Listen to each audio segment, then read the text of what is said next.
Imagine walking across a frozen lake. The wind is biting your face. The ice is cracking under your skis. You're alone in the middle of a white desert. And then you blink. When you open your eyes, the ice is gone. The skis are gone.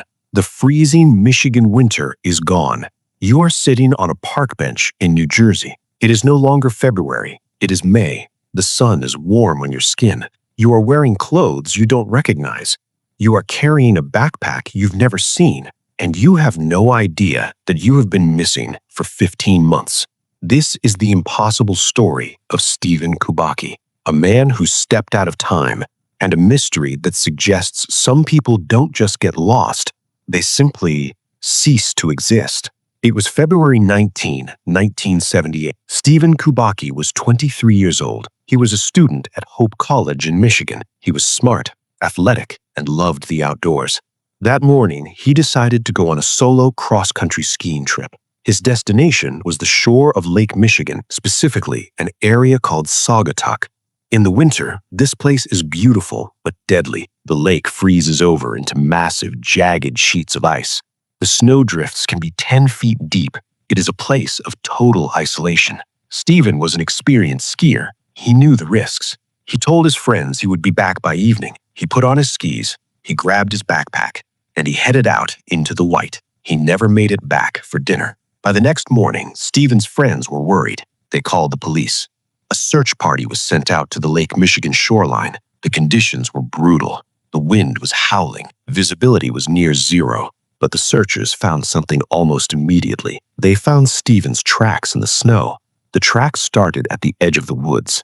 They were deep, clear, and easy to follow. They led straight out onto the frozen lake. The searchers followed the tracks for 200 yards. They expected to find a hole in the ice. They expected to find a body, but they found something much more disturbing. The tracks led to a specific spot on the ice, and then they just stopped. There were no signs of a struggle. There were no signs of the ice breaking. There were no return tracks, just a set of footprints that ended in the middle of a flat, open area. Right next to where the tracks ended, the searchers found Steven's gear. His skis were stuck upright in the snow. His backpack was sitting on the ice. It was as if he had just stepped upward, or as if he had been plucked from the earth by a giant hand. The police were baffled. If he had fallen through the ice, where was the hole? If he had been attacked by an animal, where was the blood? If he had walked away, where were the footprints? There was nothing but the silent, frozen lake. The search intensified. The Coast Guard brought in helicopters. They used planes with heat-sensing cameras. Divers went under the ice, risking their lives in the freezing water. They searched for miles. They looked for any sign of a body. They looked for a discarded glove or a hat. Nothing. The dogs lost the scent at the exact spot where the tracks ended. The police began to wonder if Steven had staged his own disappearance. But why would he? He was a good student. He had a stable life. And even if he wanted to run away, how did he do it? He was in the middle of a frozen lake in a blizzard. There were no roads nearby.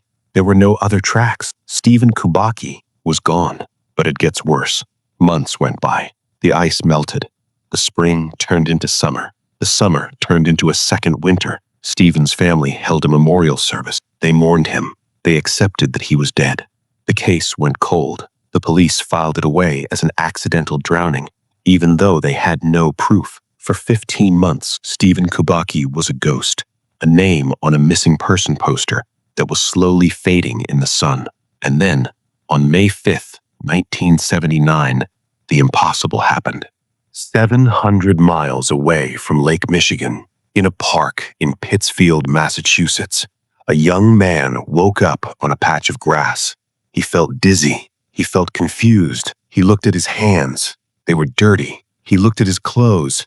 He was wearing a t-shirt and jeans. He didn't remember putting them on. He looked next to him and saw a backpack. It wasn't his old backpack from Michigan.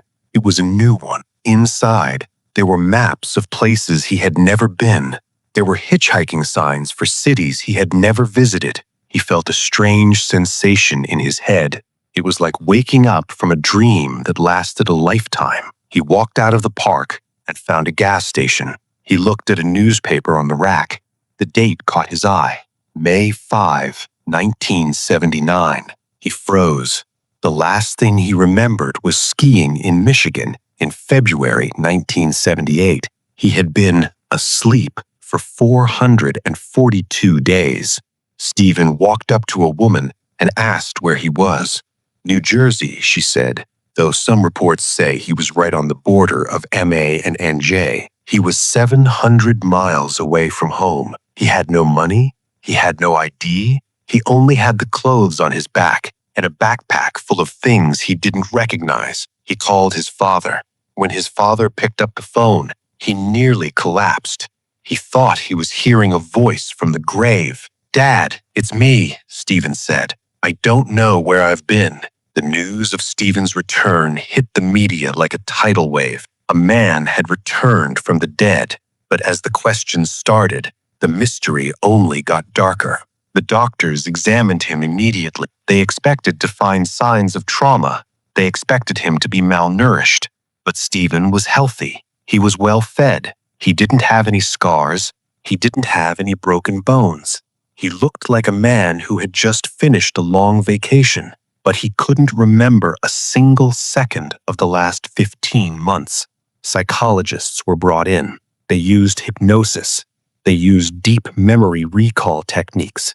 They wanted to know where he went. Did he join a cult? Was he kidnapped? Did he live as a wanderer? But Steven's mind was a total blank. He told them, "I feel like I just closed my eyes and opened them again. But when I closed them, I was in the snow. And when I opened them, I was in the sun." Wait until you hear what was in his backpack. The police searched his new gear. They found a pair of sneakers that were worn down. They found a collection of maps. The maps had markings on them, trails through the Northeast, routes through small towns. It looked like he had been traveling on foot for a long time.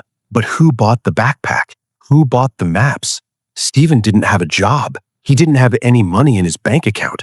If he had been hitchhiking, why didn't anyone recognize him? His face had been on the news for over a year. His disappearance was a famous mystery in the Midwest. Yet, for 15 months, he moved through the world like an invisible man. There are three main theories about what happened to Steven. The first is the fugue state. This is a rare psychological condition. Under extreme stress, a person's brain can switch off. They lose their identity. They wander away and start a new life. They can function normally. They can talk, they can eat, they can travel, but they have no memory of who they are. Then one day, the brain switches back on. The person wakes up and realizes they are in a strange place. This would explain why he was healthy, but it doesn't explain the tracks in the snow. A person in a fugue state still leaves footprints. They don't make their gear disappear or vanish from the middle of a frozen lake. The second theory is the glitch in reality. This is where the story enters the realm of the supernatural. Some people believe that Lake Michigan has thin spots, places where time and space don't work the way they should. They call it the Michigan Triangle. Dozens of ships and planes have vanished in this area over the last century. The theory is that Steven stepped into a portal. He didn't walk across the lake. He walked out of our world. For him, only a few minutes passed. But in our world, 15 months went by. When he stepped back through, he was hundreds of miles away. This would explain why his tracks just stopped. It would explain why the dogs couldn't find a scent. It would explain the blink he described. But for scientists, this theory is impossible to prove. The third theory is the staged disappearance. Some people think Steven wanted to escape his life. They think he carefully walked backward in his own tracks, or that he had someone pick him up in a boat or a snowmobile. But remember the weather. It was a blizzard.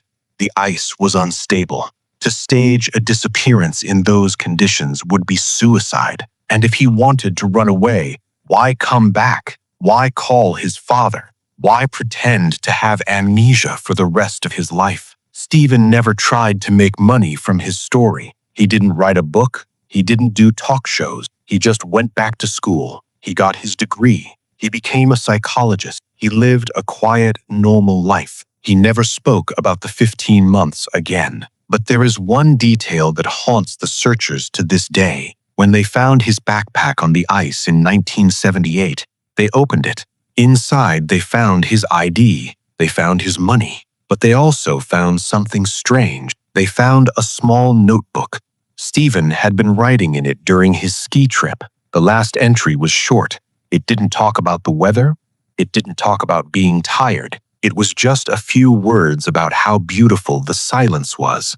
And then the writing just stopped mid-sentence, as if the pen had been knocked out of his hand. Think about the horror of Steven's situation. You lose over a year of your life. You miss birthdays. You miss the change of the seasons. You miss the news.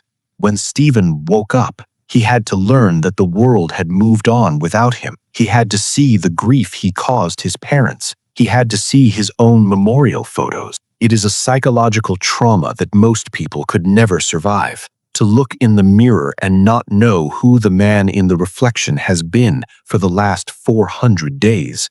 Who was living in his body? Who was walking in those sneakers? Who was looking at those maps? Steven Kubacki was back, but the other Steven, the one who traveled 700 miles, that version of him is a stranger.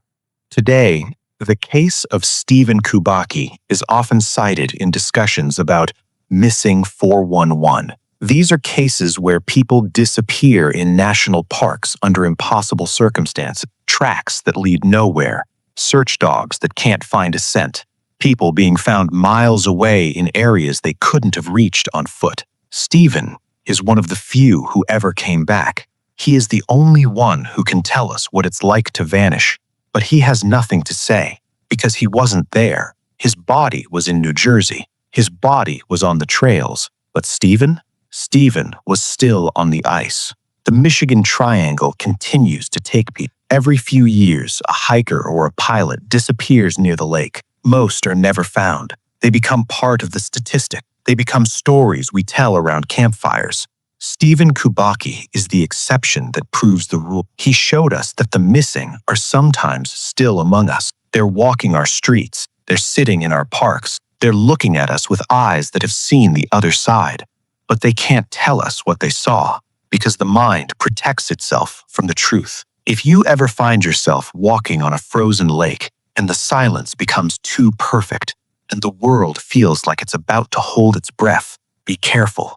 Don't blink, because you might wake up a year later in a different city, in a different life, with a backpack full of maps to places you don't want to go. The world has holes in it, and Steven Kubacki fell through one. He is still alive today. He is an old man now. He has children. He has a career. But every February, when the wind blows off Lake Michigan and the snow begins to fall, he must wonder. He must look at the calendar and feel a chill, because he knows better than anyone, time is not a straight line. It is a thin sheet of ice, and sometimes it breaks. Some places don't let you leave, even when they send you back. He never found his skis.